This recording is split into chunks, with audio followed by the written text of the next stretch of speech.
नमस्कार, मैं केशव यादव आपका बहुत बहुत स्वागत करता हूं। आज हम बात करेंगे रेंट एग्रीमेंट की कि हमें किस तरह का रेंट एग्रीमेंट बनवाना चाहिए, रजिस्टर्ड रेंट एग्रीमेंट या अनरजिस्टर्ड रेंट एग्रीमेंट, तथा हमें रेंट एग्रीमेंट में कौन कौन से पॉइंट मेंशन करवाने चाहिए। जब भी आप कोई प्रॉपर्टी रेंट पे देते हैं तो सबसे ज़्यादा जरूरी डॉक्यूमेंट होता है रेंट एग्रीमेंट और police verification. Police verification online कैसे करवाएं, इसके बारे में मैंने एक सेपरेट वीडियो बनाया है। अगर आप इसके बारे में ज़्यादा जानना चाहते हैं तो उस वीडियो को देख सकते हैं। उस वीडियो का लिंक मैंने इस वीडियो के डिस्क्रिप्शन में दिया है। इस वीडियो में बात करेंगे रेंट एग्रीमेंट की तथा मॉडल टेनेंसी एक्ट की, जिसका ड्राफ्ट अभी कैबिनेट ने मंजूर किया है, जिसके अनुसार सभी राज्यों को मकान मालिक तथा किराएदार के बीच होने वाले विवादों को सुलझाने के लिए अथॉरिटी या ट्रिब्यूनल का गठन करना होगा। कोई भी प्रॉपर्टी रेंट पे देने से पहले किराएदार के साथ रेंट एग्रीमेंट करना अनिवार्य होगा। यदि मकान मालिक तथा किराएदार के बीच में कोई विवाद हो जाता है तो उस विवाद को ट्रिब्यूनल के सामने ले जाया जा सकेगा तथा उसका निपटारा ट्रिब्यूनल को 60 दिन के अंदर अंदर करना होगा। प्रॉपर्टी की मरम्मत में आने वाले सभी बड़े खर्चों को मकान मालिक के द्वारा पे किया जाएगा तथा छोटे मोटे खर्चों को किराएदार के द्वारा पे किया जाएगा। किराए की अवधि के दौरान रेंट को नहीं बढ़ाया जाएगा। कोई भी रेसिडेंशियल प्रॉपर्टी का ओनर किराएदार से 2 महीने के किराए से ज़्यादा सिक्योरिटी नहीं ले पाएगा तथा यदि प्रॉपर्टी कमर्शियल है तो 6 महीने के किराए से अधिक सिक्योरिटी नहीं ली जाएगी। यदि किराएदार रेंट की अवधि पूरी होने के बाद मकान को खाली नहीं करता तो उसे डबल रेंट का भुगतान करना पड़ेगा। यदि वह 2 महीने बीत जाने पर भी प्रॉपर्टी को खाली नहीं करता तो उसे 4 गुना रेंट का भुगतान करना होगा। अब बात करेंगे रेंट एग्रीमेंट की। तो रेंट एग्रीमेंट 2 तरह का होता है, एक जिसे 50 या 100 रुपये के स्टाम्प पेपर पे बनवाया जाता है तथा नोटरी से अटैच करवा लिया जाता है, तथा दूसरा वह जिस पर प्रॉपर स्टाम्प ड्यूटी पे करके सब रजिस्ट्रार ऑफिस में रजिस्टर करवाया जाता है। तो हमें किस तरह का रेंट एग्रीमेंट बनवाना चाहिए, रजिस्टर्ड रेंट एग्रीमेंट या अनरजिस्टर्ड रेंट एग्रीमेंट। यदि आप अपनी प्रॉपर्टी को 1 साल या उससे कम पीरियड के लिए रेंट पे दे रहे हैं तो नॉर्मल नोटरी से अटैच्ड किया हुआ रेंट एग्रीमेंट काफ़ी है। और यदि आप अपनी प्रॉपर्टी को 1 साल या उससे ज़्यादा पीरियड के लिए रेंट पे दे रहे हैं तो रेंट एग्रीमेंट को रजिस्टर करवाना बहुत ही ज़रूरी है। रजिस्ट्रेशन एक्ट 1908 के सेक्शन 17 में यह क्लियर मेंशन है कि 1 साल या उससे ज़्यादा का रेंट एग्रीमेंट रजिस्टर करवाना अनिवार्य है।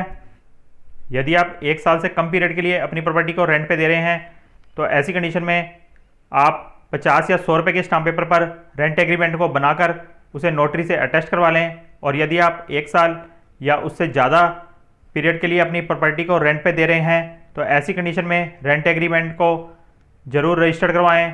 रजिस्टर करवाने के लिए रेंट एग्रीमेंट पर स्टाम्प ड्यूटी तथा रजिस्ट्रेशन फ़ी पे करनी पड़ती है। हर स्टेट में रजिस्ट्रेशन फ़ी तथा स्टाम्प ड्यूटी अलग अलग है।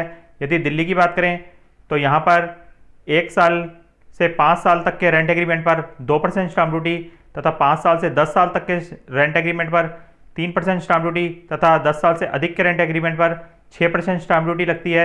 इसके अलावा 1100 रुपये रजिस्ट्रेशन फ़ी भी लगती है। स्टाम्प ड्यूटी 1 साल के एवरेज रेंट पे कैलकुलेट की जाती है।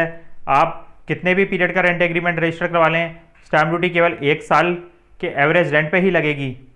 इसके बाद बात करेंगे कि हमें रेंट एग्रीमेंट में कौन कौन से पॉइंट मेंशन करने चाहिए। सबसे पहले मकान मालिक तथा किराएदार दोनों का नाम, फादर्स नेम तथा एड्रेस रेंट एग्रीमेंट में मेंशन होना चाहिए। इसके बाद वह प्रॉपर्टी जो रेंट पे दी जा रही है उसका प्रॉपर एड्रेस रेंट एग्रीमेंट में मेंशन किया जाना चाहिए। इसके बाद वह डेट जिस दिन से वह प्रॉपर्टी रेंट पे दी जा रही है, वह डेट तथा कितने पीरियड के लिए दी जा रही है, यह दोनों ही चीज़ें रेंट एग्रीमेंट में मेंशन होनी चाहिए। इसके बाद किराएदार मकान मालिक को कितना किराया पे करेगा तथा किस डेट पे करेगा, यह भी रेंट एग्रीमेंट में मेंशन होना चाहिए। इसके बाद किराए के अलावा अन्य खर्चे जैसे कि बिजली का बिल, पानी का बिल, आईजीएल का बिल, सोसाइटी का मेंटेनेंस, यह कौन पे करेगा, यह भी रेंट एग्रीमेंट में मेंशन होना चाहिए। आमतौर पे बिजली का बिल, पानी का बिल तथा सोसाइटी मेंटेनेंस किराएदार के द्वारा पे किया जाता है। कहीं कहीं पे सोसाइटी मेंटेनेंस को ओनर पे करता है। इसके अलावा हाउस टैक्स ओनर के द्वारा पे किया जाता है। इसके बाद बात आती है डे टू डे मेंटेनेंस की, कि प्रॉपर्टी की मेंटेनेंस पर होने वाले खर्च को कौन पे करेगा। आमतौर पे छोटे मोटे खर्चों को किराएदार के द्वारा पे किया जाता है। यदि प्रॉपर्टी में कोई बड़ी रिपेयर होती है तो उसे मकान मालिक के द्वारा पे किया जाता है। इसके बाद बात आएगी यूज़ फैक्टर की, कि किराएदार ने उस प्रॉपर्टी को किस यूज़ के लिए रेंट पे लिया है, रेसिडेंशियल यूज़ के लिए लिया है या कमर्शियल यूज़ के लिए लिया है, और यदि कमर्शियल यूज़ के लिए लिया है तो किस यूज़ के लिए लिया है, यह भी रेंट एग्रीमेंट में ठीक से मेंशन कर देना चाहिए। यदि आपने किराएदार को सबलेटिंग राइट दिए हैं तो इसका जिक्र करना भी रेंट एग्रीमेंट में बहुत ही ज़रूरी है। कई बार प्रॉपर्टी काफ़ी बड़ी होती है तथा रेंट ज़्यादा होता है, तो किराएदार बोलता है कि मेरा इतना बजट नहीं है कि मैं इस प्रॉपर्टी को अफोर्ड कर सकूं, तो मकान मालिक किराएदार को ये ऑप्शन देता है कि चलो आप इसका एक रूम किसी दूसरे को किराए पे दे देना तथा उसका किराया अपने पास रख लेना। यदि ऐसी कंडीशन है तो इसको आप रेंट एग्रीमेंट में ज़रूर मेंशन करें कि किराएदार के पास सबलेटिंग राइट्स हैं या नहीं हैं। इसके अलावा रेंट एग्रीमेंट में सिक्योरिटी डिपॉजिट का जिक्र करना भी बहुत ही ज़रूरी है कि किराएदार ने मकान मालिक के पास कितनी सिक्योरिटी डिपॉजिट की है। आमतौर पे अगर दिल्ली की बात करें तो 2 महीने का रेंट ऐसे सिक्योरिटी डिपॉजिट जमा करवाया जाता है जो कि रिफंडेबल होता है। अब बात आती है लॉक इन पीरियड की तथा नोटिस पीरियड की। आप रेंट एग्रीमेंट में यह मेंशन कर सकते हैं कि यह प्रॉपर्टी इतने टाइम के लिए रेंट पे दी है और इसमें इतना मिनिमम लॉक इन पीरियड है कि उससे पहले मकान मालिक इस प्रॉपर्टी को खाली नहीं करवा सकता तथा किराएदार उस पीरियड से पहले उस प्रॉपर्टी को खाली नहीं कर सकता। यदि किसी कारण से मकान मालिक को वह प्रॉपर्टी लॉक इन पीरियड से पहले खाली करवानी पड़ जाए या किराएदार को वह प्रॉपर्टी लॉक इन पीरियड से पहले खाली करनी पड़ जाए तो उस पर क्या पेनल्टी लगेगी, यह भी रेंट एग्रीमेंट में मेंशन होना चाहिए। रेंट की अवधि के दौरान यदि किराएदार को किसी कारण से वह प्रॉपर्टी खाली करनी पड़ जाए या मकान मालिक को उस प्रॉपर्टी की ज़रूरत पड़ जाए या सेल करनी हो या सेल्फ यूज़ के लिए उस प्रॉपर्टी की ज़रूरत पड़ जाए तो कितने महीने का नोटिस दिया जाएगा, यह भी रेंट एग्रीमेंट में मेंशन होना चाहिए। यदि नोटिस के बाद भी किराएदार उस प्रॉपर्टी को खाली नहीं करता तो उस पर क्या पेनल्टी लगेगी, यह भी रेंट एग्रीमेंट में मेंशन होना चाहिए। इन सब चीज़ों के अलावा आप रेंट एग्रीमेंट में यह भी मेंशन करें कि मकान मालिक किराएदार को सूचित करके उस प्रॉपर्टी का इंस्पेक्शन कर सकता है। इसके अलावा रिन्यूअल पर क्या शर्तें रहेंगी, कितना रेंट बढ़ेगा, यह पॉइंट भी आप रेंट एग्रीमेंट में शामिल करें।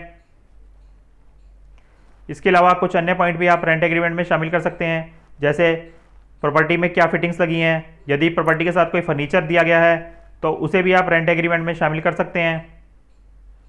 इसके अलावा यदि किराएदार टाइम पे किराया पे नहीं करता तो उस पर क्या पेनल्टी लगेगी, यह भी आप रेंट एग्रीमेंट में मेंशन कर सकते हैं।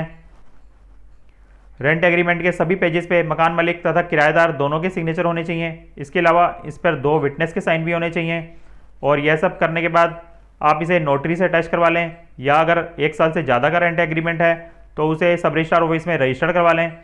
ओरिजिनल रेंट एग्रीमेंट मकान मालिक के पास रहता है तथा उसकी एक कॉपी किराएदार के पास रहती है। एक कॉपी को नोटरी से सर्टिफाइड ट्रू कॉपी भी करवा सकते हैं।